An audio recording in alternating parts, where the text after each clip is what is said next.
Bueno, avísenme cuando vean el PowerPoint.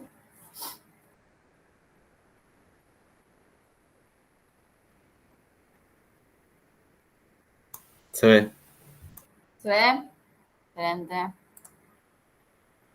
Bueno, en la clase pasada nos habíamos quedado con, en esta diapositiva, en donde dijimos, bueno, ¿cuál es la convención que nosotros vamos a utilizar para resolver los problemas relacionados con los equilibrios redox?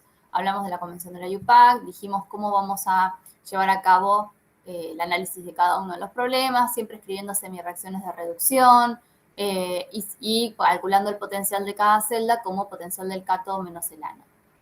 Y considerando que cuando el potencial de la celda es positivo, eso implica que la reacción se da de forma espontánea, así tal como la tenemos escrita. ¿Sí? Bien, entonces yo les dejé un problema para que pudieran, muy sencillito, que no tiene mucha cuenta, como para que pudiésemos charlar un poquito y ver esto ejemplificado en ese problema. ¿Lo hicieron? Sí. Sí, buenísimo.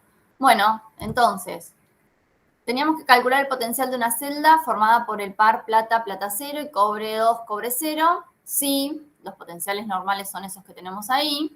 Y teníamos que escribir las semireacciones, la reacción global y plantear las ecuaciones de Nernst y además presentar el diagrama. ¿Sí? Entonces, bueno, vamos por orden.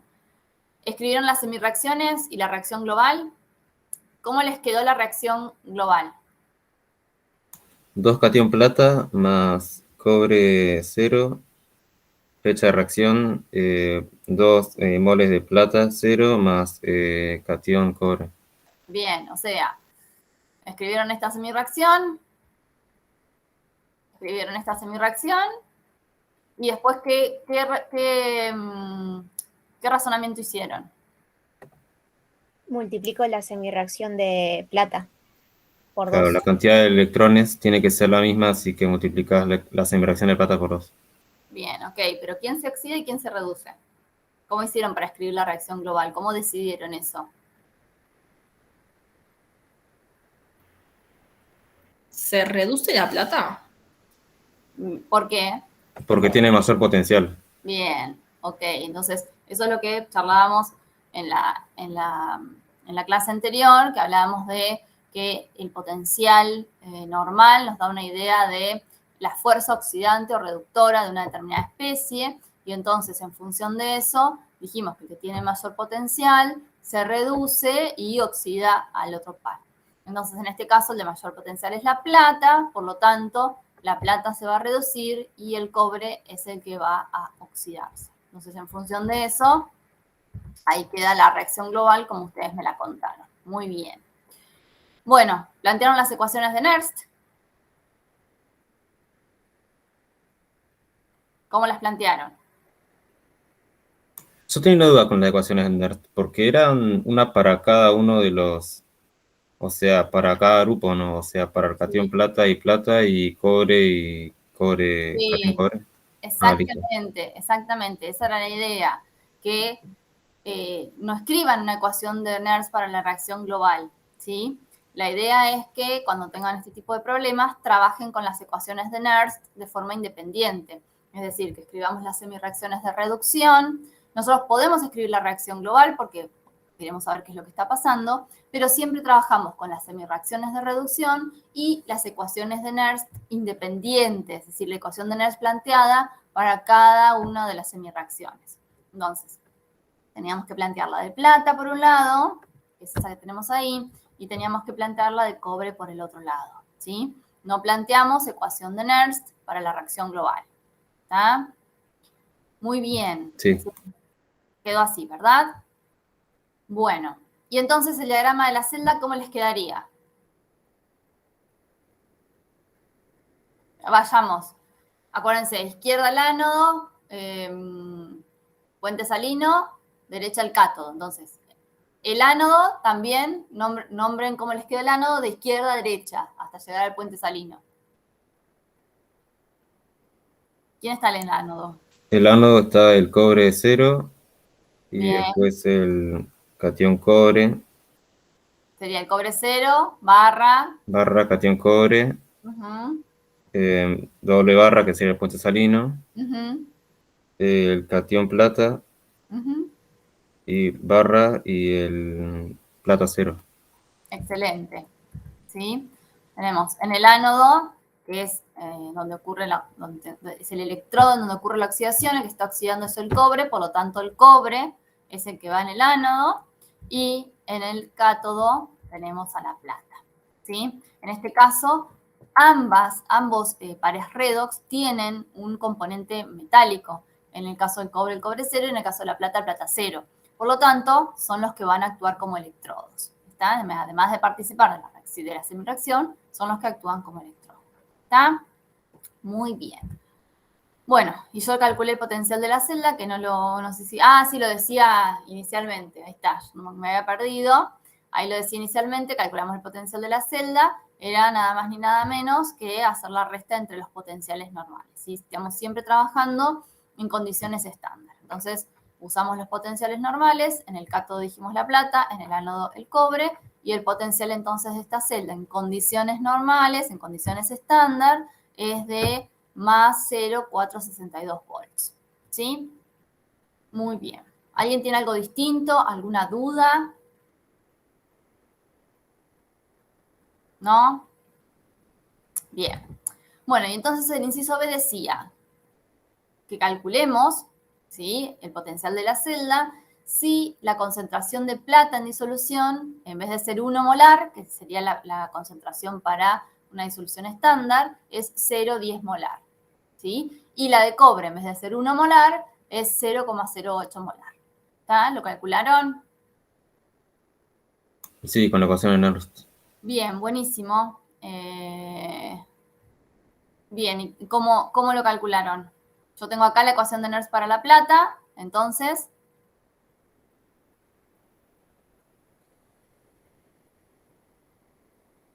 cuéntanme qué hicieron. Claro, yo no tuve en cuenta eso y lo había calculado para las dos directamente en una sola.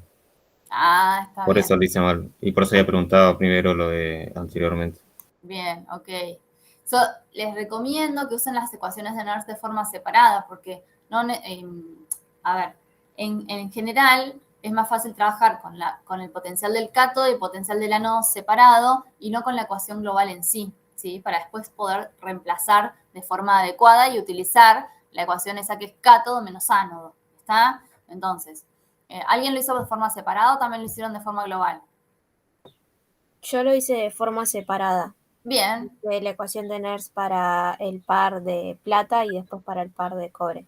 bien. ¿Cuánto te dio el de la plata? 0,74 volts. Bien, bueno, yo tengo ahí las dos ecuaciones de Nernst. Reemplazaste, el de la plata reemplazaste 0,10 en la concentración de plata, ¿sí? Sí, Y sí, en me la del quedó igual. cobre 0,08 en la concentración de cobre, ¿verdad? Sí, y en la de cobre me quedó 0,30 volts. Bien, a mí me dio 0,740 volts. ¿Cuánto te dio? Sí, 0,74 también. Perfecto. Y en esta lo mismo, reemplazamos, ¿sí? Y me quedó 0,31, sería 0,304 volts. ¿Está? En general, si los potenciales de la tabla tienen 3 cifras, podemos expresarlo con 3 cifras, ¿sí? Estamos trabajando siempre con esos valores. Y siempre, siempre, siempre en la ecuación de Nernst se reemplaza la concentración en molaridad, ¿sí? Otra vez voy a lo que ya les dije para ácido base y que ya les dije también para complejos. A veces reemplazan en la concentración que les hayan dado, llegan a un resultado y después hacen las cuentas. Y el resultado final les da el valor. Pero conceptualmente eso no es correcto, ¿sí? Conceptualmente, cuando estamos hablando, cuando se deduce la ecuación de Nernst y se llega a esa expresión de la concentración en el equilibrio, se está teniendo en cuenta que la unidad en la cual se va a reemplazar, ya que recuerden, viene de la constante de equilibrio, es molaridad, ¿sí? Entonces, yo no puedo hacer las cuentas, perdón, yo no puedo reemplazar en la ecuación de Nernst y después pasar a la unidad que tenga que ser. Yo lo que tengo que hacer es siempre hacer las cuentas antes, llegar a la molaridad y luego reemplazar en la ecuación de Nernst. ¿Sí? Siempre, siempre, siempre la concentración que reemplaza en la ecuación de Nernst tiene que tener unidades de molaridad. ¿Está? Bueno, entonces, teniendo en cuenta las dos potenciales, las dos del cátodo y del ánodo, solamente nos queda hacer la resta, ¿sí?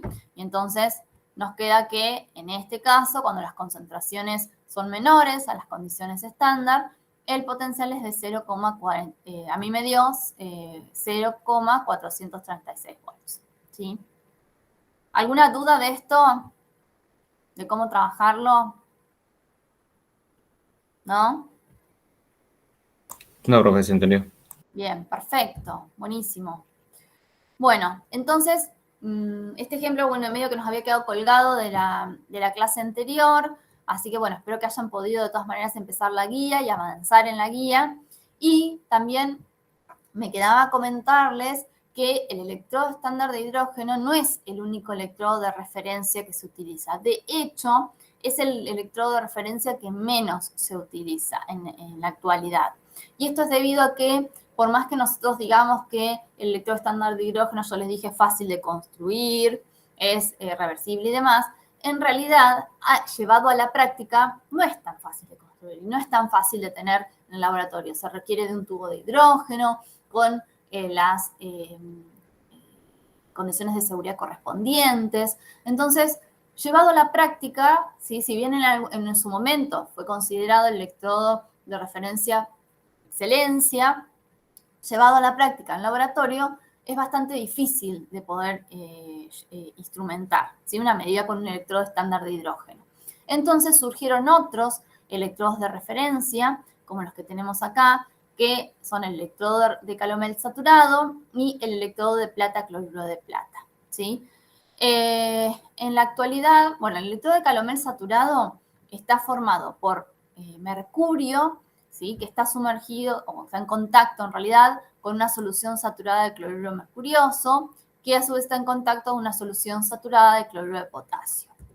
¿Qué pasaba con el electrodo de calomel saturado? Bueno, tiene mercurio. Sabemos el mercurio es tóxico, por lo tanto, si bien era un electrodo, y de hecho en la actualidad todavía se sigue vendiendo, es un electrodo que es muy reproducible, es estable, tiene excelentes condiciones como electrodo de referencia, es tóxico, tiene mercurio, y mercurio es tóxico. Entonces, paulatinamente se fue reemplazando también este electrodo de referencia por el electrodo de referencia de plata cloruro de plata. Y en la actualidad es el que más se utiliza, es el electrodo de plata cloruro de plata. ¿Cómo está formado este electrodo de referencia? Bueno, por plata metálica, que va a estar sumergido, o va a estar en realidad sumergido, no tiene rodeado, está rodeado por una solución saturada de cloruro de plata, ¿sí? Y a su vez está en una solución saturada de cloruro de potasio. Esta es la reacción, ¿sí? Para este electrodo. Nosotros no vamos a profundizar demasiado en el uso de este tipo de electrodos. Nosotros siempre nos vamos a manejar con el electrodo estándar de hidrógeno, pero al menos quiero que los conozcan porque probablemente en la materia anterior, en la materia posterior, cuando lleguen a analítica instrumental, sí trabajen con este tipo de electrodos, ¿sí? Y ya bueno, tengan que hacer un poquito más de cuentas y de consideraciones acerca de ellos. Entonces, solo para decirles que el electrodo de referencia, el electrodo estándar de hidrógeno no es el único electrodo de referencia, que de hecho en la actualidad el que más se utiliza en el laboratorio es el electrodo de plata cloruro de plata. Y la característica que tiene este electrodo, bueno, es que uno dice, bueno, ¿cómo hacemos para que en realidad se cumpla como electrodo de referencia? ¿Sí? Además de que tiene una reacción reversible, que sea reproducible. Bueno, una de las condiciones es que la actividad de iones cloruros no debería variar en función del tiempo. Y para que esto no pase, justamente esa actividad de iones cloruro, ¿sí? Se tiene que mantener constante. Por eso se trabaja con una solución saturada de cloruro de plata. La solución de cloruro de potasio. La solución de cloruro de plata es saturada, sí, siempre va a ser saturada. Ustedes ya saben que cloruro de plata es un precipitado y lo vamos a estudiar un poco más en el tema siguiente. Pero la concentración de cloruro de potasio sí puede variar y entonces para que este electrodo actúe realmente como electrodo de referencia, esta actividad de iones cloruros se tiene que mantener constante, ¿sí? Entonces, el potencial estándar, es decir, el potencial de este electrodo de referencia medido contra el electrodo estándar de hidrógeno, es de más 0,199 volts, siempre y cuando la concentración de cloruro de potasio en disolución sea 4,6 molar, ¿sí? Entonces, este es el potencial que se utiliza luego para trabajar. Por supuesto que primero, para poder usarlo, se tuvo que medir frente al electrodo estándar de hidrógeno y tener su valor de potencial normal, ¿sí? Pero sí se pueden usar. El de Calomel también se usa, de hecho, en algunos laboratorios se sigue usando y quizás nosotros creo que también tenemos alguno en la práctica todavía dando vuelta, pero paulatinamente se ha ido reemplazando por este electrodo de referencia, bueno, debido a la baja toxicidad del de plata cloro de plata y a la alta toxicidad del de Calomel, ¿sí? Bien. Bueno, y ahora vamos a hablar un poquito de la constante de equilibrio. Nosotros estuvimos repasando los conceptos generales de equilibrios redox y yo siempre les fui marcando que no perdamos de vista que estamos hablando con un equilibrio, que estamos hablando de un equilibrio, que esto que está ocurriendo es un equilibrio, ¿sí?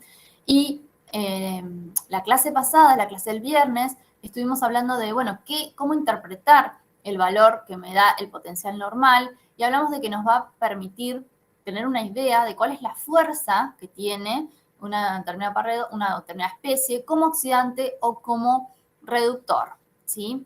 Entonces, si nosotros planteamos una reacción redox global, ¿sí? Como general, como la que tenemos acá, y a esta reacción le escribimos la constante de equilibrio, la expresión de la constante de equilibrio, nos queda algo así, ¿sí? Bueno, ustedes ya saben cómo escribimos generalmente las expresiones de las constantes. Tenemos que tener en cuenta que en una reacción redox o cuando una reacción redox alcanza el equilibrio, el potencial de equilibrio, ¿sí? Vuelvo para atrás. Cuando una reacción redox alcanza el equilibrio, ese potencial que se mide en el momento en que la reacción alcanza el equilibrio se denomina potencial de equilibrio.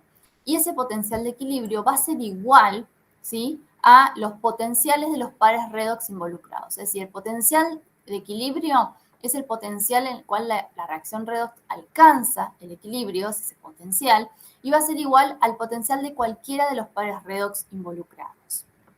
Teniendo en cuenta esto, ¿sí?, y escribiendo la ecuación de Nernst para cada uno de los pares y reemplazando la constante de equilibrio, es que se llega a una expresión para la constante de equilibrio, que es la que tenemos acá, ¿sí? Nosotros no vamos a hacer toda la deducción, les cuento cómo se hace. Primero consideramos que tenemos un potencial de equilibrio, que la reacción redox va a alcanzar un equilibrio y entonces cuando alcance ese equilibrio podemos medir un potencial que va a ser igual al potencial de cualquiera de los pares redox involucrados en la reacción y a partir de ahí se llega a esta expresión para la constante de equilibrio de un equilibrio redox, ¿sí? Fíjense que finalmente esa constante de equilibrio involucra los potenciales de los pares redox involucrados, siendo el potencial 1 el potencial estándar para el oxidante y el potencial 2 el potencial normal para el reductor, y también va a depender del número de electrones que se intercambien en la reacción, ¿sí? Entonces, viendo esta expresión de la constante de equilibrio, podemos decir que cuanto mayor sea la diferencia de los potenciales normales entre el oxidante y el reductor, mayor va a ser el valor de la constante. Y cuanto mayor sea el número de electrones que se intercambian en la reacción, mayor va a ser el valor de la constante. Fíjense que esta constante de equilibrio ahora va a depender de los potenciales normales y del número de electrones que se intercambian, ¿sí? Entonces, les hago esta pregunta. ¿Existe tabla de constantes para equilibrios redox? ¿Vieron tablas de constantes para equilibrios redox alguna vez? ¿Cómo trabajamos los equilibrios redox? Por los valores estándar, ¿no? Por los potenciales normales. Lo que tenemos es una tabla de potenciales normales, ¿sí? Y entonces, ¿por qué no tenemos una tabla de constantes? ¿Qué les parece?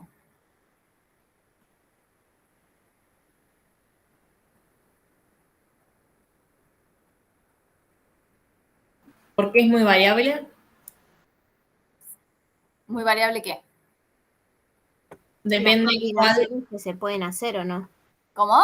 Las combinaciones que se pueden hacer o no. Bien, exactamente, porque son, no digo infinitas, pero bueno, muchísimas las combinaciones que podemos hacer, ¿sí? Entonces no tenemos una tabla de constantes de equilibrio redox, pero sí que existe para toda reacción redox una constante de equilibrio que va a depender de sus potenciales normales y el número de electrones que se intercambian. ¿Está? Entonces, no es que no hay constante de equilibrio para un equilibrio redox.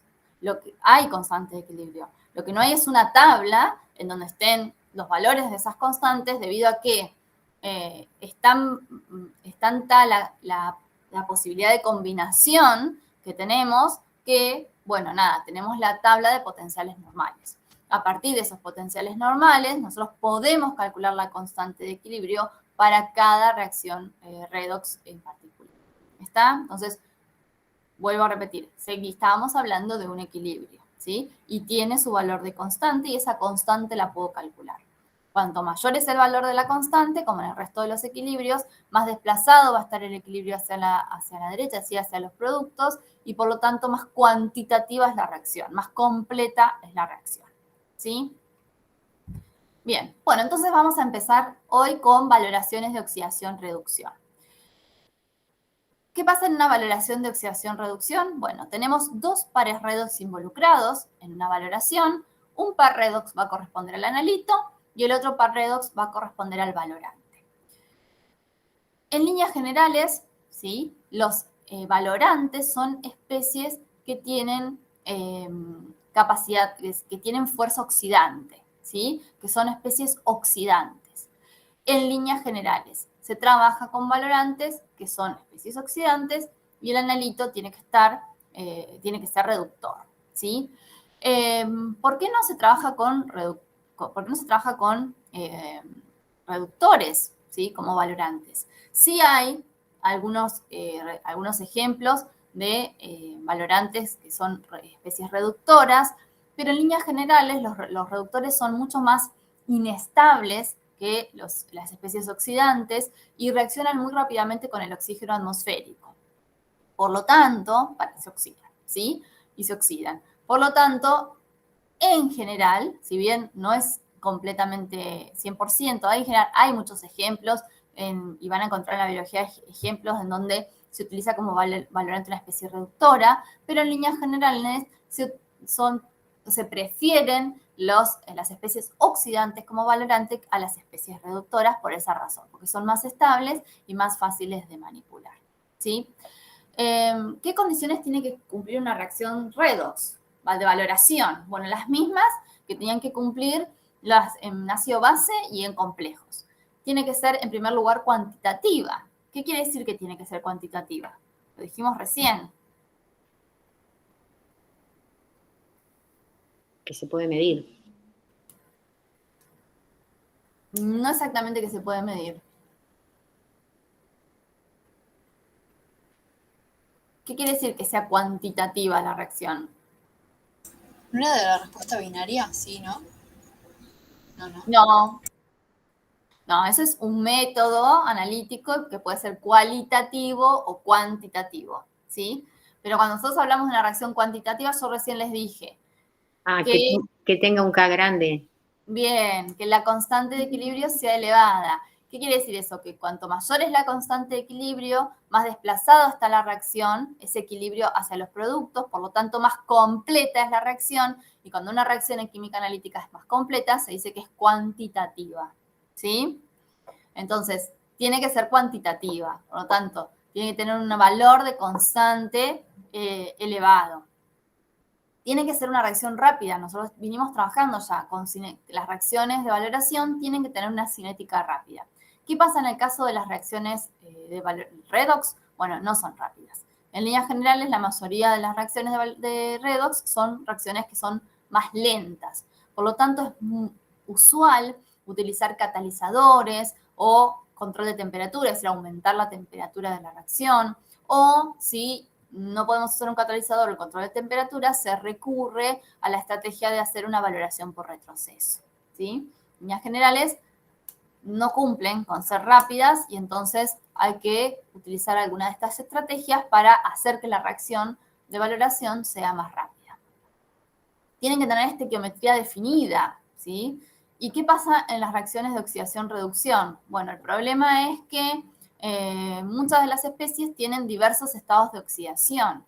Por lo tanto, para poder llevar a cabo la valoración, primero nos tenemos que asegurar que tanto el analito como el valorante estén bajo un único estado de oxidación, ¿sí? En el caso del analito, si yo sé que el analito puede tener varios estados de oxidación en una muestra, lo que hago es tratar la muestra previamente de alguna manera y llevarlo a un único estado de oxidación, ¿sí? O las reacciones que sean necesarias para llevarlo a un único estado de oxidación, de manera de asegurarme que el analito está en un único estado de oxidación.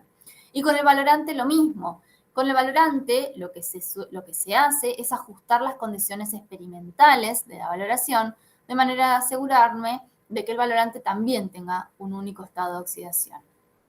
Les voy a dar el ejemplo más común, es un valorante por excelencia, uno de los más comunes, no el único, pero uno de los más comunes es el permanganato y el permanganato de potasio. Y el permanganato de potasio, si se acuerdan, que venimos trabajando en la clase pasada, teníamos esa reacción esa semirreacción de reducción, en donde el permanganato, en medio fuertemente ácido, se reduce a manganeso 2, ¿sí?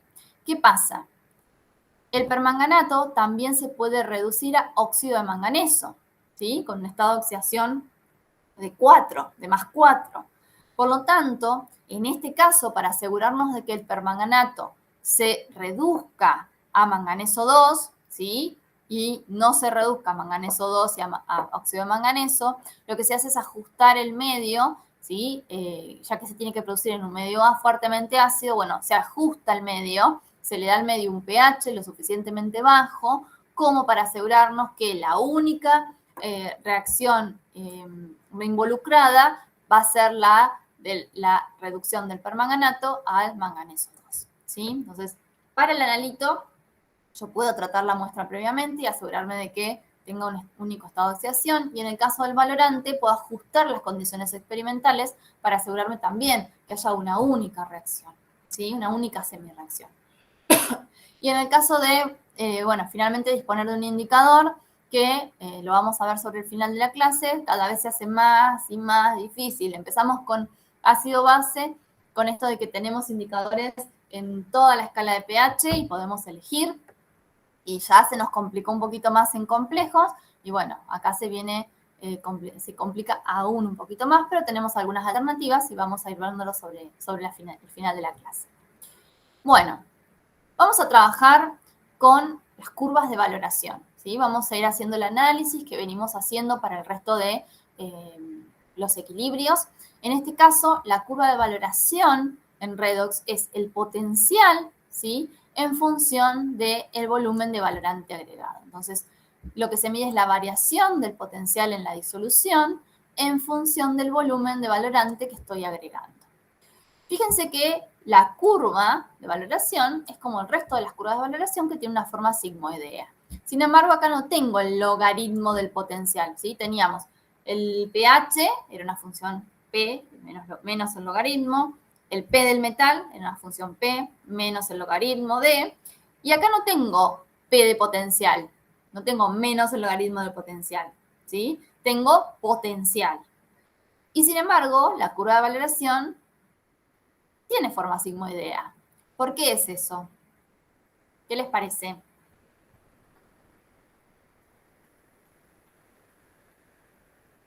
Porque hay un punto en el que se mantiene como estable y, o sea, en un punto como está abajo, después se mantiene estable y después sube.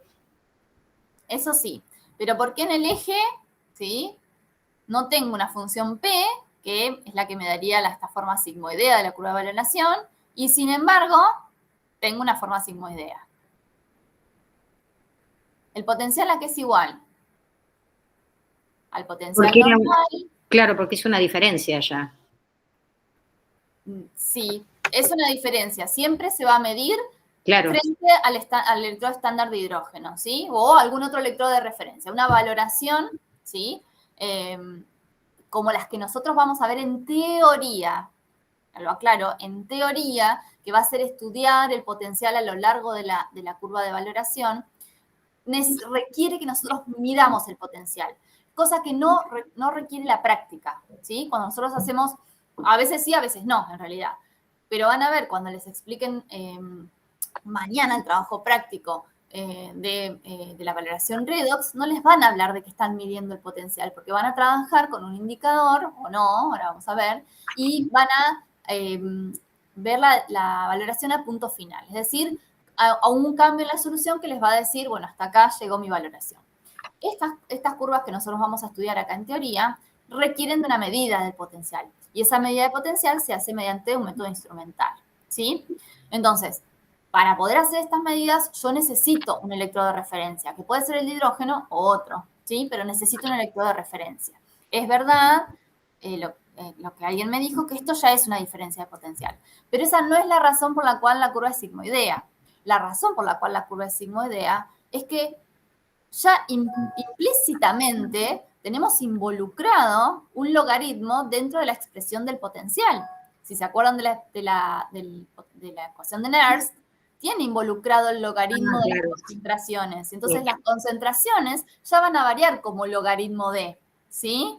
Entonces, en este caso, no vamos a ver una función P involucrada acá, porque ya implícitamente está dentro de lo que es el potencial, ¿sí? Esperen que me olvidé de silenciar esto. Dentro de lo que es el potencial. ¿Está? Entonces, por eso, ¿sí? Yo vengo con pH para ácido base, vengo con P metal, cuando llego a redox es solamente potencial, ¿sí? Solo potencial. Bueno, para poder trabajar estas curvas de valoración, vamos a tomar un ejemplo, así podemos hacerlo de forma numérica un poquito más sencilla, y vamos a hacer la valoración de 50 mililitros de la solución de hierro 2, ¿sí? De una concentración 0,05 molar, y vamos a emplear como valorante cerio 4, ¿sí? De una concentración 0,1000 molar. Y ambos en un medio de ácido sulfúrico 1 molar, es decir, un medio ácido. Entonces, nosotros tenemos acá el potencial para el par redox cerio 4, cerio 3, y para el hierro 3, el hierro 2, siempre en este medio. Recuerden que el potencial también va a depender del medio en el cual se lleve a cabo la reacción, ¿sí? Bueno, entonces, lo primero que notamos simplemente es que, bueno, si bien el enunciado ya dice quién es el valorante, ¿sí? Vemos que el potencial mayor, ¿sí? Tiene un potencial elevado, es el de la cúpula cerio 4, cerio 3.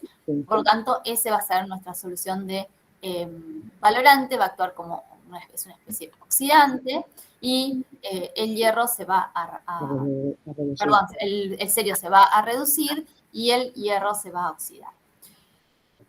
Otra de las cosas que tenemos que tener en cuenta cuando trabajamos con las valoraciones es lo que hablamos recién del potencial de equilibrio, es decir, las reacciones de valoración, todas, no solo las de redox, están en equilibrio a lo largo de toda la valoración, porque por eso uno trabaja con reacciones que sean de cinética rápida, y si no son de cinética rápida, usa en este caso un catalizador o control de temperatura para que así lo sea. Entonces, se asume que todas las reacciones de valoración, también las de redox, están en equilibrio a lo largo de toda la valoración, ¿sí? Entonces tengo la reacción de valoración en equilibrio a lo largo de toda la valoración. Si tenemos en cuenta eso, sabemos que vamos a medir entonces un potencial de equilibrio y que podemos calcular el potencial a lo largo de toda la valoración con cualquiera de los pares redox involucrados en la reacción. Ahora vamos a ver que antes del punto de equivalencia es más fácil calcularlo con uno de los potenciales, y después del punto de equivalencia es más fácil calcularlo con el otro, pero en principio esto se cumple, y entonces tenemos un potencial de equilibrio que va a ser igual a cualquiera de los potenciales de los pares redox que están involucrados en la reacción, ¿sí? Bueno, entonces, tengo las dos semi-reacciones de reducción. Ya dijimos que entonces el cerio se va a reducir y el hierro se va a oxidar, y entonces escribo la reacción global, que va a ser mi reacción de valoración, ¿sí? Entonces, la reacción de valoración en este caso es esta que tenemos acá. En ambos casos se intercambia un electrón, por lo tanto, ¿sí? Tenemos relación 1 a 1 entre el hierro y el serio 4, ¿sí? Vamos a trabajar entonces con el ejemplo y lo que vamos a ir haciendo es calculando el potencial de la celda de forma teórica, ¿sí? Para poder graficar esta curva de valoración. Entonces, nosotros en la bureta vamos a colocar el valorante, en este caso la disolución estándar de serio 4, y en el Erlenmeyer vamos a colocar el analito que va a ser el hierro 2, ¿sí? Que es lo que nosotros queremos valorar. Entonces, en primer lugar, antes de comenzar la valoración, como hicimos en los ejemplos anteriores de los equilibrios, tendríamos que calcular cuál es el volumen para alcanzar el punto de equivalencia, ¿sí? Si rápidamente no lo podemos ver a partir del enunciado de la reacción, bueno, lo tenemos que calcular. Entonces, yo calculé el volumen necesario para alcanzar el punto de equivalencia. ¿Sí? Fíjense que estoy trabajando con 50 mililitros de una disolución 0,05 molar y la disolución de serio es el doble de concentrada, por lo tanto, claramente voy a necesitar la mitad de los mililitros, porque la relación estequiométrica es 1 a 1, voy a necesitar la mitad de los mililitros para llegar al punto de equivalencia. Si así rápidamente leo el enunciado y no me doy cuenta, hago los cálculos correspondientes, ¿sí? Y bueno, eso acá dice 100.000 mililitros, necesito 0,05 moles, en 50 mililitros vamos a tener 0,0025 moles de hierro 2, ¿sí? Los 0,0025 moles de hierro 2 van a reaccionar, por supuesto, con 2,5 por 10 a la menos 3 moles de serio 4, y entonces, en función de eso, calculo el volumen de serio 4 que se requiere, ¿sí? Para que reaccionen con estos moles de hierro 2 y me da 25 mililitros. ¿Está? Entonces, puedo calcularlo o no, o puedo dejarlo expresado, decir, bueno, el volumen necesario para el punto de equivalencia es tal. Si no me doy cuenta del enunciado, lo calculo y ya está, ¿sí? No pasa nada. A veces, en este caso, los ejemplos son muy sencillos, a veces no está tan sencillo de darse cuenta, lo tengo que calcular, bueno, y esa es la manera. Bueno, entonces, vamos a comenzar con el punto inicial de la valoración. En el punto inicial de la valoración, es decir, cuando todavía no agregué serio 4, ¿qué especies tengo en disolución? ¿Y cómo calculo ese potencial?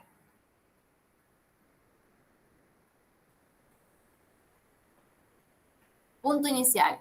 Todavía no agregué serio 4. ¿Qué especie tengo en la disolución? Catión hierro. El hierro, ¿sí? Tengo el hierro 2.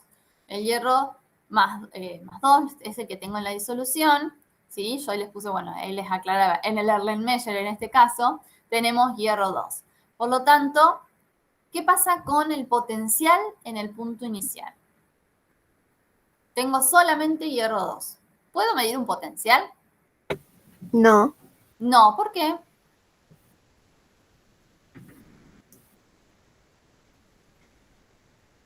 De hecho, fíjense que la curva no empieza en 0, ¿no? Vamos a, la curva de valoración es la A, en este ejemplo. Fíjense que la curva acá empieza como a los 5 mililitros, podría haber empezado a 1, 2, 3, cualquiera anterior. Pero en 0 seguro que no. ¿Qué pasa con el potencial entonces en el punto inicial? ¿Puede ser que no porque no hay otra especie para hacer la diferencia? No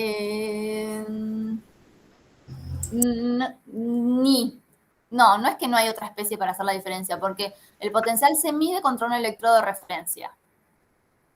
Pero algo de que no hay otra especie es... Que no hay intercambio de electrones. Claro, que no tengo par redox en realidad, ¿sí? No tengo un par redox, tengo hierro 2, pero no tengo a nadie, ¿sí? Que me oxide ese hierro 2. Todavía no agregué serio 4. Por lo tanto, no hay cambio en el potencial porque no tengo par redox directamente. No tengo la presencia de hierro 3 en la disolución, ¿sí? Tengo solamente hierro 2. Por lo tanto, en el punto inicial de cualquier valoración redox, ¿sí? Tenemos acá el ejemplo puntual, pero de cualquier valoración redox, el potencial no se puede medir, ¿sí? Porque no tengo par redox para poder medirlo, ¿sí? Entonces, las curvas de valoración redox, las tengo que graficar, nunca las empiezo de 0, porque en 0 no puedo medir potencial, ¿sí? Las empiezo desde el volumen que yo empecé a agregar. Si comencé agregando 2 mililitros, bueno, arrancará en 2 mililitros. Si comencé agregando 5 mililitros, como parecería ser este ejemplo, comienzo la curva en 5 mililitros, ¿sí? La comienzo desde el volumen que porque yo apenas agrego un volumen de 0,4, voy a poder medir un potencial.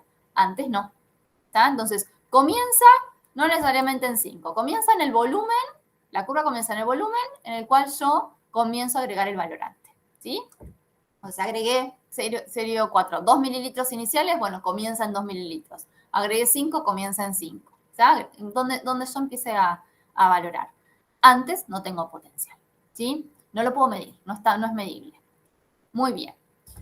Vamos a antes del punto de equivalencia. Nosotros dijimos que el punto de equivalencia lo teníamos en 25 mililitros. Yo les propongo que hagamos las cuentas, podría ser cualquier punto antes del punto de equivalencia. Yo les propongo hacer las cuentas para 5 mililitros antes del punto de equivalencia. Quiere decir que estaríamos con un agregado de 20 mililitros de 0,4, ¿sí? Entonces, esa es la reacción de valoración. ¿Qué especies tengo en disolución?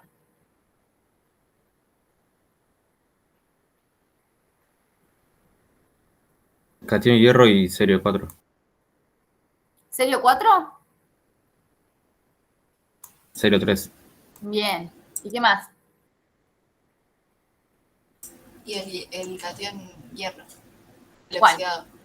Los dos. 0,3. Los dos, el 2 y 3.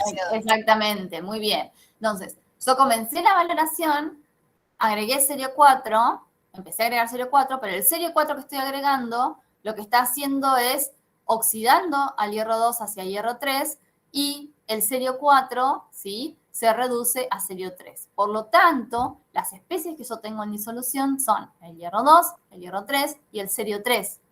El hierro 4, el 0,4, tengo solamente lo que proviene de este equilibrio, ¿sí? No nos olvidemos que es un equilibrio. Solamente lo que proviene del equilibrio, que va a ser despreciable frente a la concentración de las otras especies en disolución. No es que tengo 0, tengo lo que proviene del equilibrio. ¿Está? Que va a ser una muy baja concentración si tengo una constante de equilibrio elevada. Muy bien, entonces. Profe, me perdí un poquito. ¿Podés repetir lo de las especies en disolución? Porque, o sea, no entiendo por qué está el celio ahí. Porque yo agrego 0,4, ¿sí?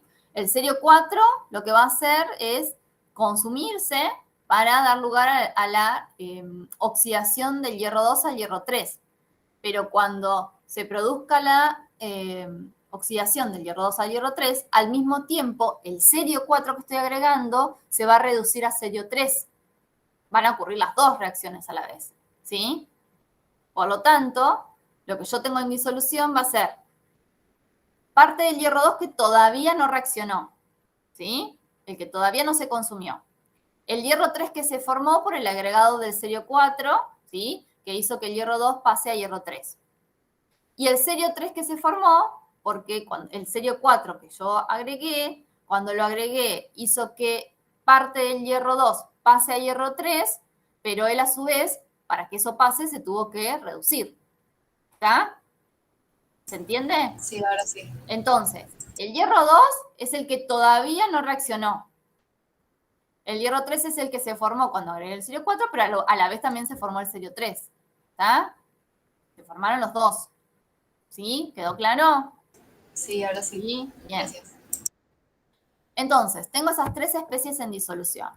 Bueno, lo primero que yo voy a calcular es, bueno, cuántos moles, ¿sí? Lo voy a trabajar de la misma manera que hicimos para complejos. Es decir, bueno, voy a calcular cuántos moles en realidad agregué de 0,4. Entonces, bueno, trabajé con la molaridad. Si para 1000 mililitros teníamos 0,000 moles de 0,4, 20 mililitros que son los que yo agregué, son 2 por 10 a la menos 3 moles de 0,4, y como la reacción estequiométrica, la relación estequiométrica entre el hierro 2 y el 0,4 es 1 a 1, 2,3 por 10 a la menos 3 moles de 0,4 van a reaccionar con 2 por 10 a la menos 3 moles de hierro 2. Dicho esto, armamos la tablita, o lo pueden ir escribiendo acá abajo de las reacciones, o lo pueden manejar como quieran. A mí me resulta mejor ponerlo todo explícito, o así, o abajo de la reacción, ¿sí? Como ustedes quieran. A mí me resulta como más gráfico, para no perderme de qué estoy calculando. Bueno, entonces, inicialmente teníamos 50 mililitros de una disolución de hierro 2, 0,05 molar. Eso implica que tenemos 2,5 por 10 a la menos 3 moles de hierro 2 inicial. estoy agregando 2 por 10 a la menos 3 moles de serio 4. Por lo tanto, eso va a hacer que se formen 2 por 10 a la menos 3 moles de hierro 3 y 2 por 10 a la menos 3 moles de serio 3. El serio 4, todo lo que agregué, ¿sí? Se consume para la oxidación del hierro, y entonces tengo un X acá, que es lo que les decía recién, que es lo que proviene del equilibrio. 0 no va a haber porque esto es un equilibrio. Bueno, entonces lo que proviene del equilibrio lo nombro como X, ¿sí? Y de hierro 2 todavía no se consumió todo el hierro 2 inicial, y entonces tengo lo que tenía inicialmente menos lo que reaccionó, por lo tanto tengo 5 por 10 a la menos 4 moles. ¿Está? ¿Con eso me siguieron? ¿Alguna duda? Bueno, entonces, ahora tengo que calcular el potencial antes del punto de equivalencia en ese punto. ¿Cómo hago para calcular el potencial? Con la fórmula de Nernst. Con la ecuación de Nernst. ¿Y qué ecuación de Nernst uso?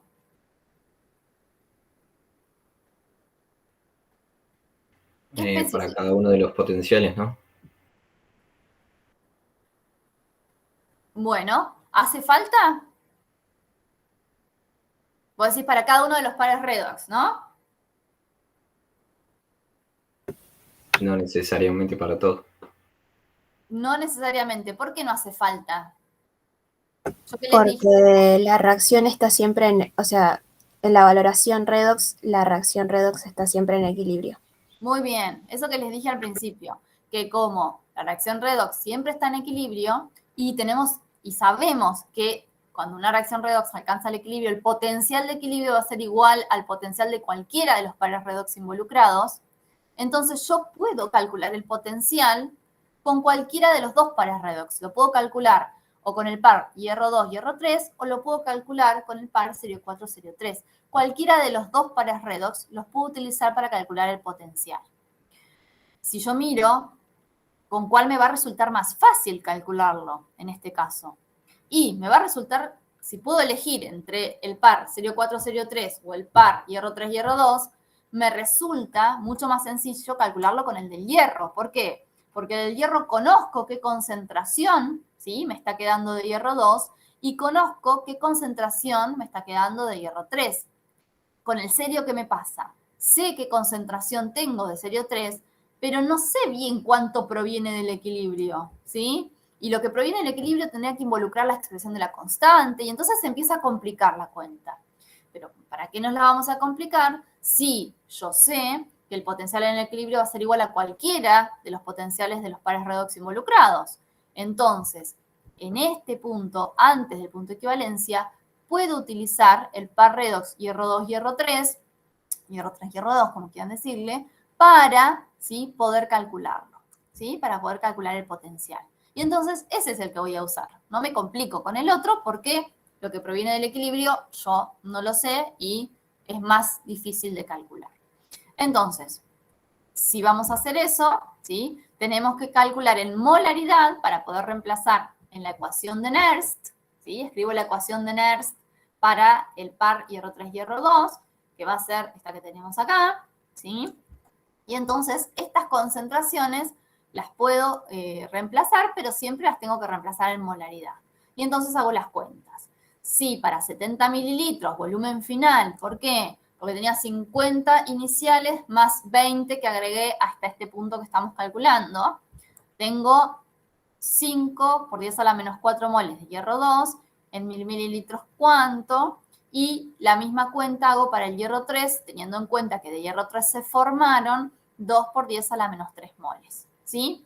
Entonces, una vez que calculé en las molaridades, reemplazo en la ecuación de Nernst, reemplazo el potencial normal, que acuérdense que me lo habían dado como dato porque era en medio de ácido sulfúrico concentrado, así que reemplazo el potencial normal y hago la cuenta, ¿sí? Y a mí me da un potencial de más 0,72 o 720 volts, ¿sí? En este caso usé 2 unidades para acá, así que 2 unidades expreso acá, ¿sí?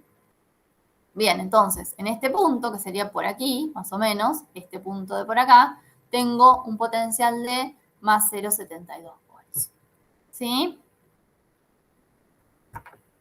¿Qué pasa en el punto de equivalencia? Es decir, cuando agregué la cantidad estequiométricamente equivalente del valorante, el serio 4, para que reaccione todo el hierro que yo tengo en disolución.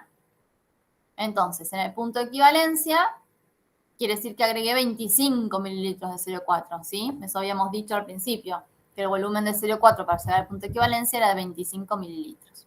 ¿Qué especies tengo en disolución?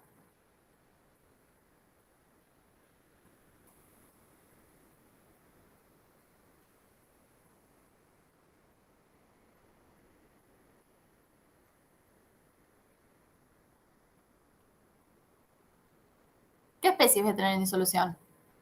El hierro. Catión, hierro 3 y serio 3.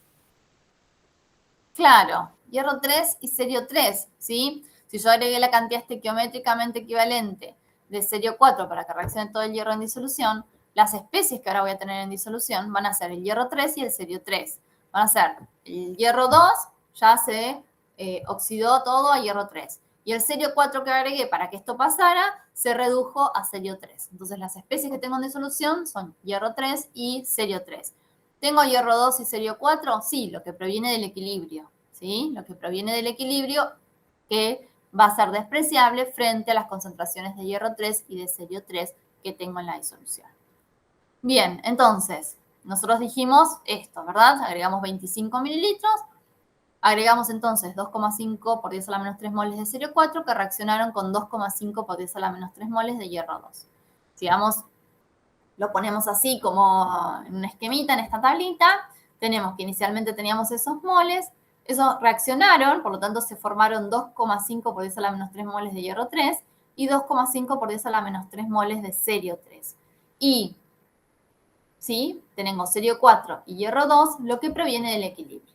En este punto, ¿cómo hacemos para calcular el potencial? ¿Sí? Entonces, en realidad, y van a ver que se puede hacer para cada reacción redox en particular una deducción para alcanzar un potencial en el punto de equivalencia, que va a ser un potencial teórico, porque en realidad en la práctica ese potencial del punto de equivalencia no se puede medir. Podemos medir puntos anteriores y posteriores, pero no exactamente en el punto de equivalencia.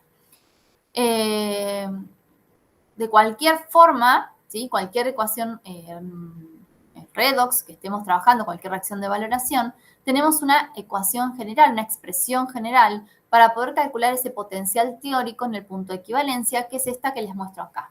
Se puede hacer la deducción, como les dije, nosotros en esta materia no vamos a trabajar con esas deducciones, vamos a trabajar directamente con la expresión general para poder calcular ese potencial, que es un potencial teórico en el punto de equivalencia. Fíjense que el potencial en el punto de equivalencia no va a involucrar las concentraciones de las especies, solamente va a involucrar los potenciales normales y el número de electrones que se intercambian, ¿sí? Teniendo en cuenta esta expresión, si reemplazamos los potenciales normales y el número de electrones que se van a intercambiar, en este caso va a ser 1, entonces llegamos a un potencial de equilibrio de más 1,06 volts, ¿sí? Bueno, por acá, más o menos, ¿sí? Estamos en más 1,1, aprox estaría cerca de 1,1, ¿sí? Ese es el potencial de esta reacción de valoración en el equilibrio, ¿está? Entonces usamos esta expresión general para poder calcular. Y después del punto de equivalencia, otra vez volvemos a poder calcular esto y entonces vamos a tomar como ejemplo un número cualquiera después del punto de equivalencia. Yo tomé 30 mililitros, es decir, cuando agregamos 5 mililitros, ¿sí? Después del punto de equivalencia, cuando agregué 30 mililitros de serio 4. Entonces, en ese caso, ¿qué especies tengo en disolución?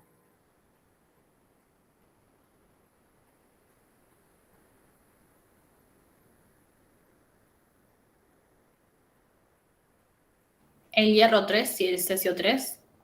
Tengo hierro 3, serio 3, ¿y qué más? Serio 4. Y serio 4, que agregué en exceso, ¿sí? Entonces ahora voy a tener el hierro 3 que se formó hasta el punto de equivalencia, el serio 3 que se formó hasta el punto de equivalencia y el serio 4 que estoy agregando en exceso, ¿sí? Esas son las especies en disolución. Entonces yo hice la cuenta desde, bueno, cuántos moles de serio 4 en realidad estoy agregando cuando agrego 30 mililitros, me dio 3 por 10 a la menos 3, y otra vez vengo a la tablita y digo, bueno, inicialmente teníamos 2,5 por 10 a la menos 3 moles de hierro 2, estoy agregando 3 por 10 a la menos 3 moles de serio 4, por lo tanto se van a formar lo que ya sabíamos que se formaba de hierro 3 y de serio 3 hasta el punto de equivalencia, y ahora voy a tener un exceso de serio 4 de 5 por 10 a la menos 4 moles. Lo pueden trabajar así o pueden trabajar directamente con el exceso, ¿sí? Como ya les dije en los problemas que hicimos anteriormente. Bueno, y otra vez tengo que calcular el potencial después del punto de equivalencia. Y ahora, ¿cómo lo voy a calcular?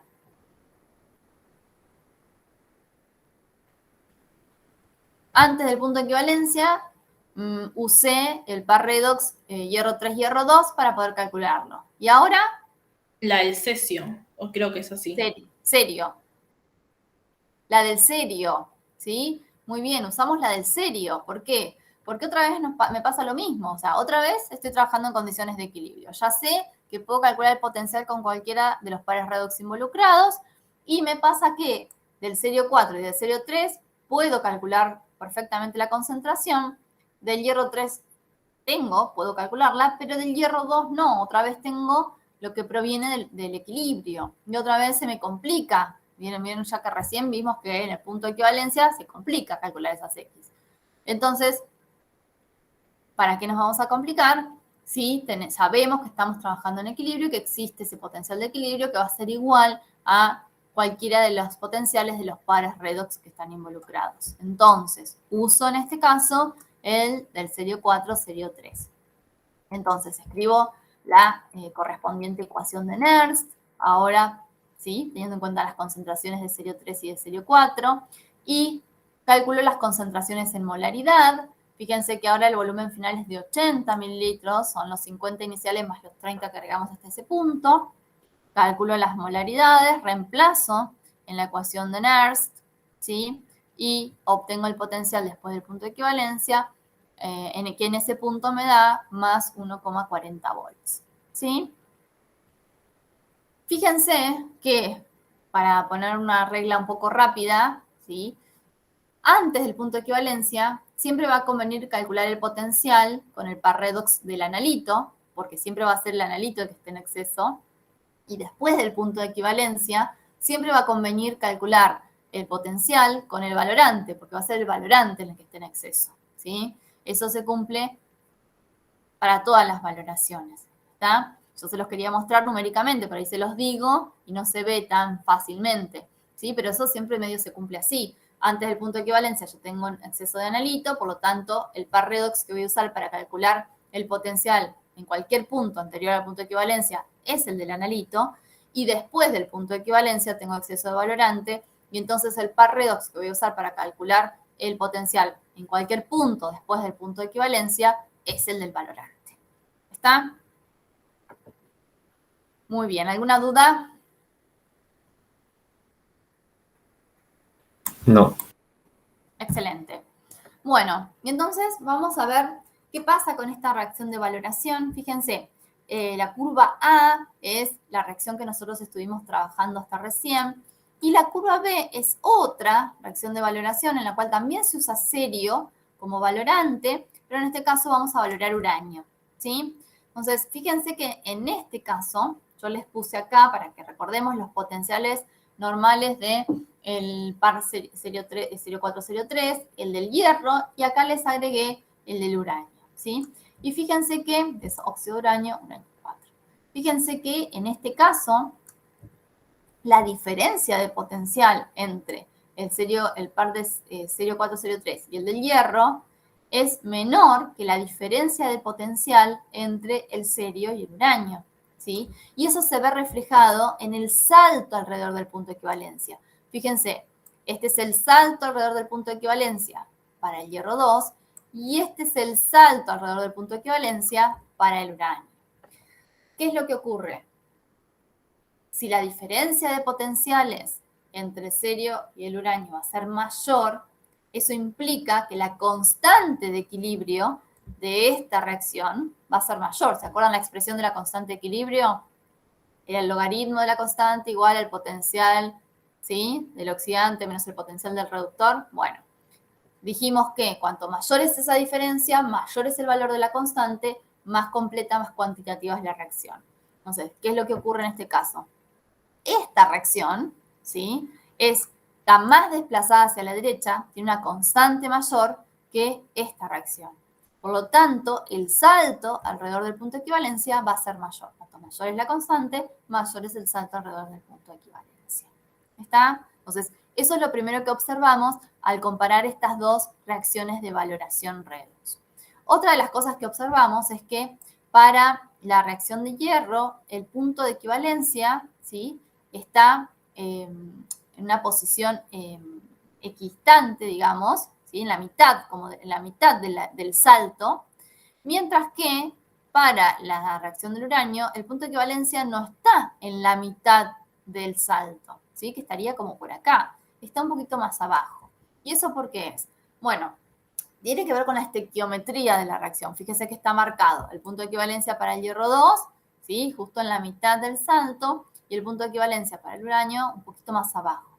Y tiene que ver con que para las reacciones de valoración que tienen estequiometría 1 a 1, el punto de equivalencia siempre va a estar sobre la mitad del salto, mientras que para las reacciones que no son 1 a 1, en este caso, fíjense que es 1, 2, ¿sí?, el punto de equivalencia va a estar en otra posición, ¿sí?, no va a estar justo en la mitad.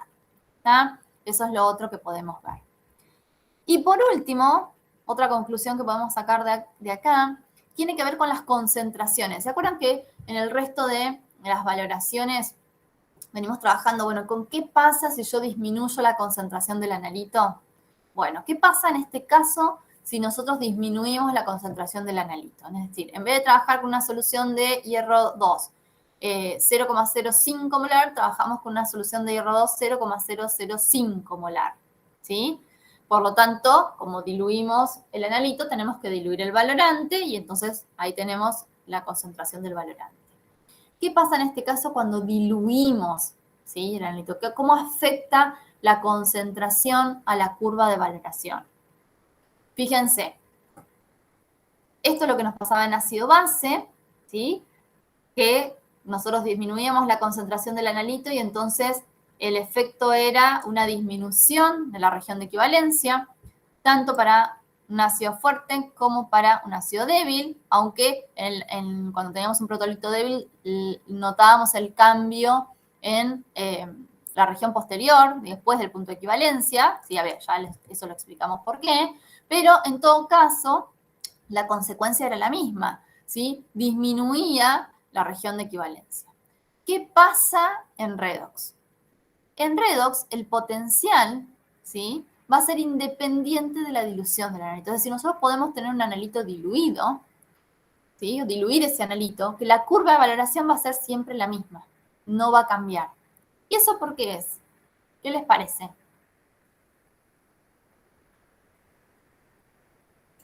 Porque en la reacción tiene que haber, digamos, un par redox, nada más. Es lo único que involucra la reacción. Sí, pero ¿qué pasa si yo disminuyo la concentración del analito?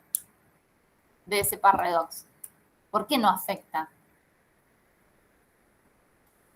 Puede ser por la celda, porque es independiente, porque no se multiplica estequiométricamente. ¿No se multiplica? Porque No, sí, no es por eso. No sé, porque vos decís porque no sé por qué no se multiplica en realidad. A ver. o sea, porque la variación de las concentraciones no es independiente. Sí, ¿por qué? Eso estoy diciendo. Que si diluyo es independiente, ¿sí?, y la curva de valoración va a ser exactamente la misma. No vamos a ver esa disminución en la región de equivalencia como si nos pasaba en ácido base. Que también nos pasaba en complejos, ¿no? ¿Qué pasa? Piensen en la ecuación de Nernst. Si yo diluyo el analito, ¿quién más se diluye? Siempre estamos trabajando con una relación de concentraciones. Nosotros en redox, piensen en la ecuación de Nernst, trabajamos con una relación de concentraciones de las dos formas, ¿sí?, de la forma oxidada y la forma reducida de ese par redox. Entonces, si diluyo una, automáticamente se diluye la otra y la relación de concentraciones se mantiene constante. No importa que yo diluya, ¿sí? Entonces, por eso el potencial va a ser independiente de la dilución, ¿sí? ¿Por qué? Porque estoy trabajando siempre con una relación de concentraciones. Diluyo una forma del par redox, automáticamente se diluye la otra. La relación de concentraciones se mantiene siempre constante, ¿sí? Entonces, la concentración en realidad no afecta la curva de valoración. Salvo que, ya tenemos el contraejemplo, no tengamos el mismo número de moles, ¿sí?, de reactivo y producto en una semirreacción.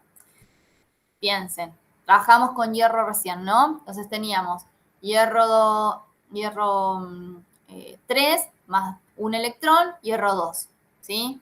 Teníamos serio 4 más un electrón, serio 3.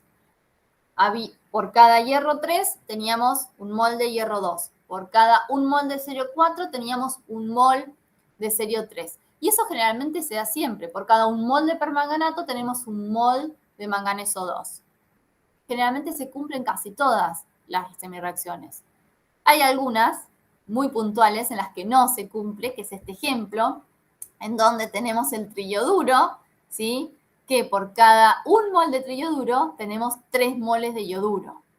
En este caso eso no se cumple y entonces en este caso sí afecta la dilución. ¿Por qué afecta la dilución? Porque si yo diluyo el triyoduro, ¿sí?, está elevado al cubo, por lo tanto sí le va a afectar. No va a afectar la misma manera del triyoduro que la manera que va a afectar al yoduro, ¿sí? Nace en la expresión de Nernst. Fíjense que en todas las ecuaciones de Nernst que estuvimos planteando hasta recién, ¿sí?, si el serio 3 estaba elevado a la 1, el serio 4 también. El hierro 3 estaba elevado a la 1, el hierro 2 también, ¿sí? Y se da en la mayoría de las semirreacciones. Bueno, menos en este ejemplo, ¿sí?, uno de los pocos ejemplos que hay, en lo cual eso no se cumple, y entonces en un caso así sí afecta la dilución, ¿sí?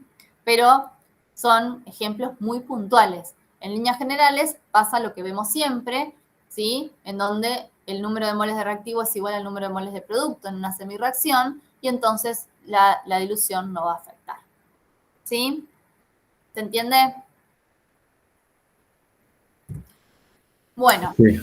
Bien. Y otra de las variables que van a influir en la forma de la curva de valoración son el valor de las constantes, ¿sí? Y dijimos recién, cuando estábamos comparando las dos reacciones, la de hierro y la de uranio, que cuanto mayor sea el valor de la constante de equilibrio, mayor va a ser el salto alrededor del punto de equivalencia, lo mismo que venimos trabajando con los otros equilibrios, y eso va a depender de la diferencia, en este caso, en estos equilibrios, depende de la diferencia entre el potencial del analito y el potencial de valorante. Y entonces acá vemos un ejemplo en donde va variando, ¿sí? Tenemos un analito con un potencial de 0,200 volts y el potencial del valorante va disminuyendo, y vemos cómo a medida que va disminuyendo el potencial del valorante, también va disminuyendo el salto alrededor del punto de equivalencia, ¿sí? Bueno, y acá tienen calculada la constante de equilibrio, ¿sí?, para cada uno de estos, de un ejemplo hipotético, ¿sí?, en donde vemos que cuanto mayor es el potencial, mayor es el valor de la constante, y a medida que va disminuyendo la diferencia de potencial entre el analito y el valorante, menor es el valor de la constante, ¿sí? Y eso se ve reflejado en el salto alrededor del punto de equivalencia. Bueno, ¿qué pasa con los indicadores redox? ¿Qué características tienen que tener los indicadores redox para poder ser utilizados en una valoración visual, es decir, un indicador visual redox? Tiene que tener un color, su forma oxidada, y un color, su forma reducida. Es decir, tienen que tener color diferente, la forma oxidada del indicador y la forma reducida del indicador. En líneas generales, los indicadores redox son especies orgánicas que cumplen con este requisito. ¿A qué se deben los cambios de color en los indicadores redox? A cambios en el potencial de la disolución. Es decir, cuando a medida que yo estoy agregando el valorante, ¿sí?, se están ocurriendo cambios en el potencial, como vimos recién, que fuimos calculándolos, ese cambio de potencial. O sea, a medida que va transcurriendo la valoración, van ocurriendo cambios en el valor del potencial y el indicador responde a esos cambios de potencial. Es decir, el indicador va a cambiar de color de su forma oxidada a su forma reducida debido a cambios en el potencial de la disolución. y como todos los indicadores que vimos hasta el momento, tienen un intervalo de viraje, ¿sí? En donde el mismo criterio que tenemos hasta ahora para todos los equilibrios que vimos. El intervalo de viraje del indicador tiene que estar comprendido dentro de la región de equivalencia, ¿sí? Bueno, nosotros no vamos a hacer la deducción tampoco para los indicadores redox, el que quiera la puede ver del libro, pero este sería, ¿sí?, la expresión final para el intervalo de viraje o intervalo de transición de un indicador redox. ¿Qué quiere decir esto que vemos acá?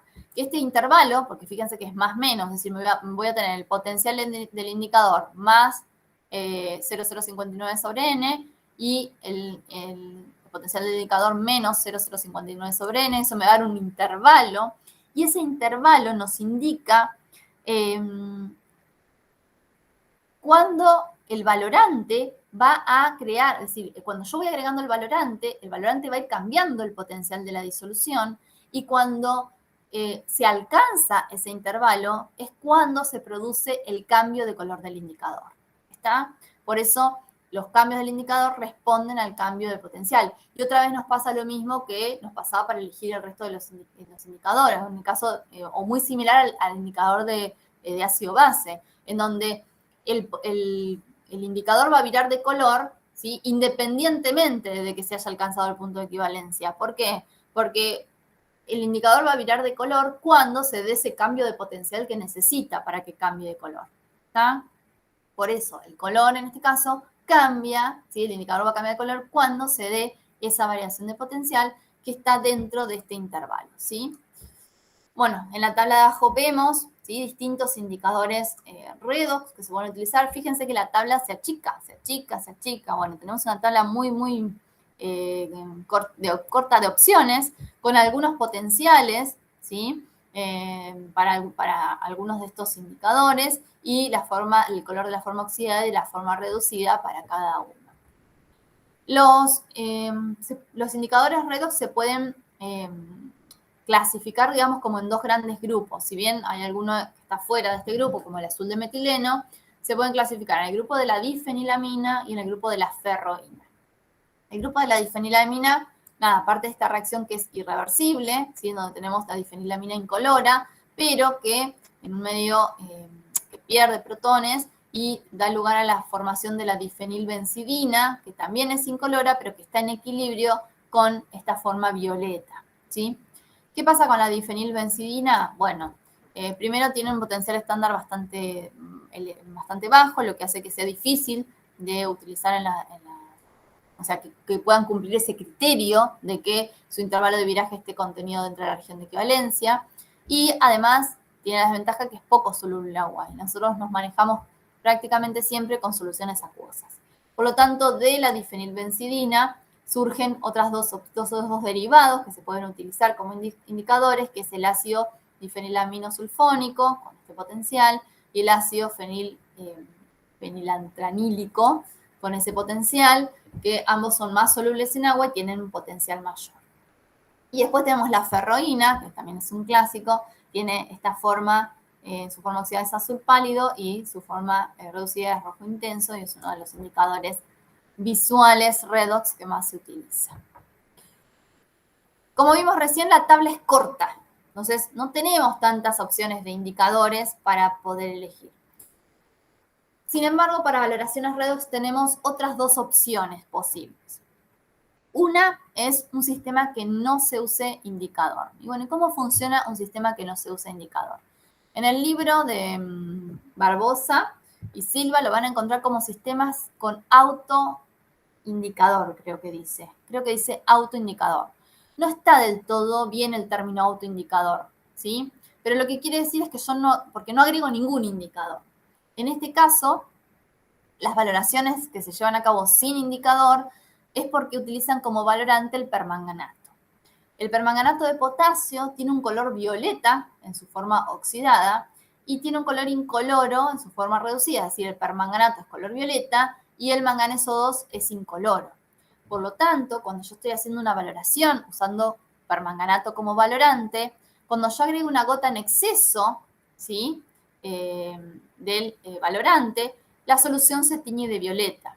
Inicialmente, cuando estoy haciendo la valoración, el permanganato que yo agrego pasa, ¿sí? Se reduce automáticamente a manganeso 2 porque está reaccionando con el analito, ¿sí? Entonces, está oxidando el analito y reduciéndose a manganeso 2. Entonces, la solución inicialmente está incolora. Cuando yo llego a consumir todo el analito que tengo en esa disolución, la primera gota en exceso que agrego de permanganato, ¿sí? No va a reducirse porque ya no tengo cómo llevar a cabo esa reacción redox. Por lo tanto, inmediatamente la solución, con una gota en exceso de valorante, la solución se tiñe de violeta, que es el color del permanganato. Y en ese momento se deja de agregar valorante y se considera el final de la valoración, ¿sí? Esta valoración es el trabajo práctico que les van a explicar mañana, ¿sí? Así que yo no voy a entrar muy en detalle ni de las condiciones experimentales, ni mucho más, sino que justamente en el trabajo práctico que les van a explicar, van a ser el 5 y el 6, van a utilizar permanganato de potasio como valorante y no se usa indicador justamente porque recurrimos a esta estrategia. ¿Está? Entonces esos son sistemas sin indicador, pero bueno, porque en este caso se da que el valorante tiene una forma coloreada, su forma oxidada, y la forma reducida del valorante es incolora, ¿sí? Tiene que pasar eso para que lo podamos usar así.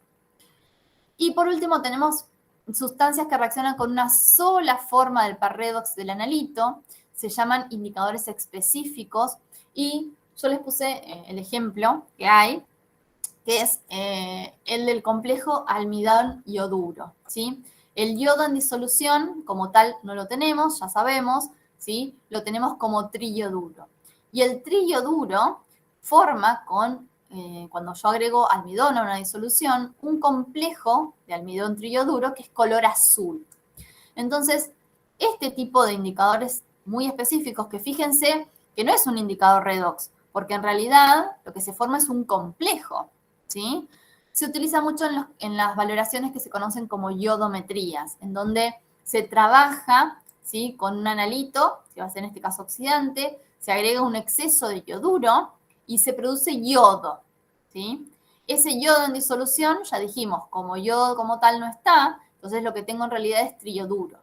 El triyoduro, ¿sí? O el yodo en disolución, tiene un color amarillo muy tenue, ¿sí? Pero el viraje de un amarillo muy tenue a un incoloro, que sería el color del yoduro, es muy difícil de ver, sobre todo cercano al punto de equivalencia, en donde la solución se va decolorando como de a poco, ¿sí? Y el cambio entre el amarillo muy tenue y el incoloro es muy difícil de apreciar.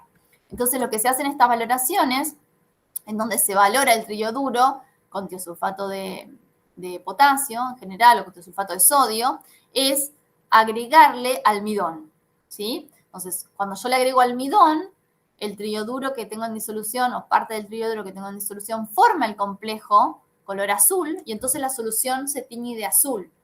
Y cuando llego al punto de equivalencia, que es cuando ya no tengo triyoduro en disolución, el complejo, el almidón ya no tiene con quién formar complejo y entonces la solución se tiñe de incoloro, ¿sí? Entonces, en este punto de equivalencia, el viraje se ve de azul intenso a incoloro, ¿sí? Y fíjense que no es un indicador redox, por eso se llama un indicador específico para ciertas reacciones, para ciertas valoraciones redox, sino que el indicador, en este caso, es un complejo de almidón triyoduro. Por supuesto que sirve justamente para esta valoración y no para otra, ¿está? Por eso es específico, ¿sí?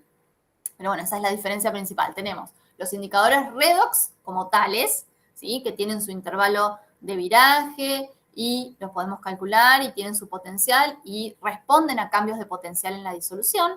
Tenemos los sistemas sin indicador, que ya explicamos, que tienen que ver con un cambio, que tienen que ver con un cambio, digamos, de color, pero debido a que la forma oxidada del valorante tiene un color y la forma reducida tiene otro. Y finalmente tenemos indicadores específicos como este que acabamos de mencionar, en donde en realidad el indicador es un complejo, no es un indicador redox, ¿sí? Entonces, que tiene una forma particular de comportarse en disolución, ¿sí? Bien, ¿alguna duda?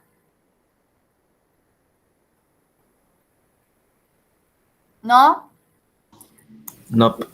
Muy bien. Bueno, entonces con esto concluimos los equilibrios redox, ¿sí? Vimos la aplicación de valoraciones,